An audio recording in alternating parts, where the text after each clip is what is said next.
नमस्कार दोस्तों, news time में आपका बहुत बहुत स्वागत है। दोस्तों, टच मी नॉट, मैं छुई मुई हूँ। मेरे बारे में कुछ मत कह देना। मेरे बारे में कुछ कहा तो मैं पता नहीं क्या कर दूंगा।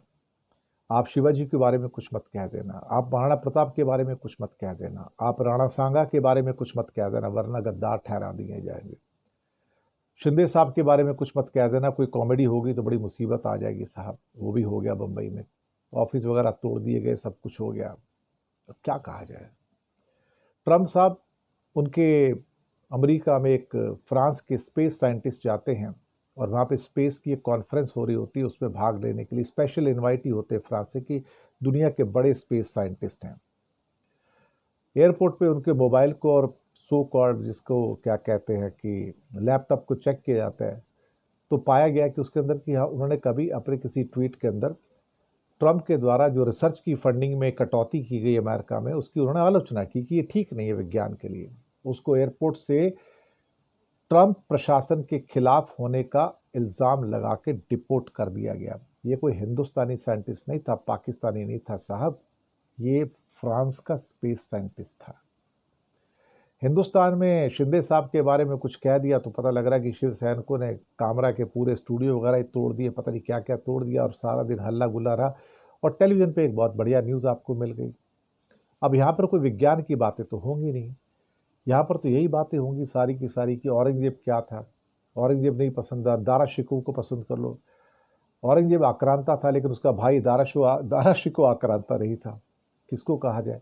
गलती से कहीं आपने मोदी जी के खिलाफ कुछ कह दिया, योगी के खिलाफ कुछ कह दिया, हेमंता बिस्वा शर्मा के खिलाफ कुछ कह दिया, तो आप जेल में पहुंच जाओगे। फिर उसके बाद आपकी कोई भी वहां से जमानत भी नहीं होने वाली है। ये है नया भारत। Touch me not. आप सोचिए कि अगर आप कार्टूनिस्ट हो, आप एक्टिविस्ट हो, आप कथाकार हो, आप कहानीकार हो, अगर आपने कोई जरा सा व्यंग कर दिया किसी के ऊपर, तो सबकी भावनाएं तुरंत आहत हो जाती हैं। अचानक से सबकी भावनाएं आहत होती हैं। हमारे कई तो वकील साहब ऐसे हैं कि उनसे कई क्या कहते हैं कि मुझे पूजा नहीं करने दी गई उस जगह पे, अजमेर की दरगाह पे, तो मेरी भावनाएं आहत हो गई। मुझे वहाँ पे एक मस्जिद थी, उसके नीचे मंदिर था, वहाँ पे खुदाई की परमिशन नहीं मिली, तो मेरी भावनाएं आहत हो गई। तो आजकल बहुत सारे ऐसे वकील भी आ गए बीजेपी आरएसएस वाले, जिनकी भावनाएं रोज आहत होती हैं।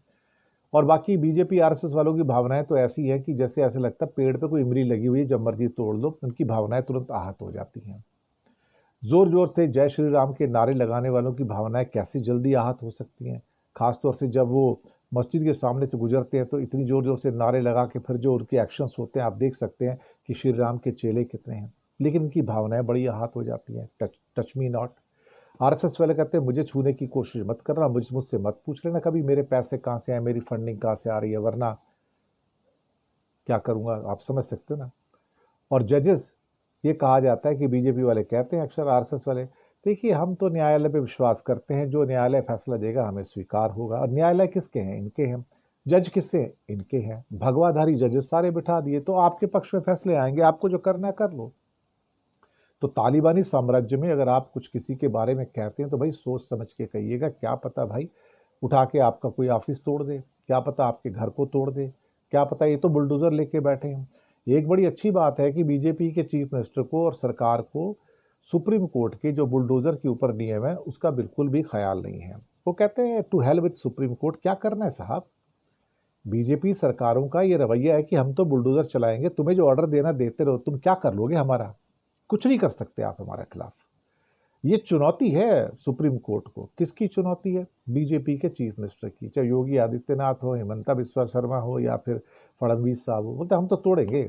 हम तो नोटिस वोटिस नहीं देते 21 दिन का। हम तो सुनवाई नहीं करने देंगे, हम तो जाएंगे और तोड़ेंगे, तुम्हें जो करना है कर लो। और उसके बाद अदालतें कहती हैं मुझे बड़ा दुख है कि भाई इस ढंग की हरकतें हो रही हैं और सरकारें हमारा कहना नहीं मान रही हैं, गाइडलाइंस को फॉलो नहीं कर रही हैं। लेकिन क्या कभी किसी अदालत ने, सुप्रीम कोर्ट ने, किसी जज ने, जिस व्यक्ति ने भी इलीगल घर को तोड़ा किसी के, क्या उसको सजा दी? क्या किसी चीफ सेक्रेटरी को या किसी चीफ मिनिस्टर को कटघरे में खड़ा करके सजा दी कि भाई तेरे को आज मैं 6 महीने को अंदर करता हूँ, 1 साल को अंदर करता हूँ, जा उसका मकान बना के दे? नहीं दिया। क्योंकि न्यायपालिका के अंदर अब वो ताकत नहीं बची ना। अमेरिका की न्यायपालिका में ताकत है अभी। वो क्या कहते हैं कि जितने भी डिसीजन हैं ट्रम्प के, उसको स्टे कर सकते हैं। लेकिन भारत की न्यायपालिका तो इस टाइम असहाय नज़र आती है, बेचारी नज़र आती है। और एक किस्म से कहा जाए तो कागजी न्यायपालिका है। यहाँ तो जजेस अपनी जान बचाने को घूम रहे हैं भैया, वो दूसरे का क्या करेंगे, वो हमें क्या फेवर करेंगे।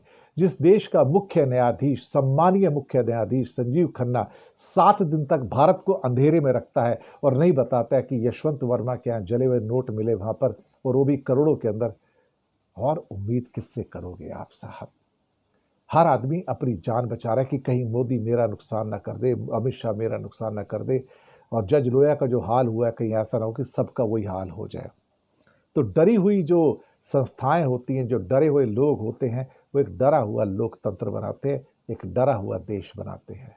इससे ज़्यादा मैं कुछ नहीं कहूँगा। मैं ये कहूँगा कि सम्मानीय न्यायपालिका अब सम्मान की अधिकारी नहीं रही। माफ़ कीजिएगा सम्मानीय संजीव खन्ना साहब, मैं अब आपको सम्मानीय नहीं कहूँगा, क्योंकि आपके जो कर्म हैं वो सम्मान के योग्य नहीं है। शुक्रिया आपका।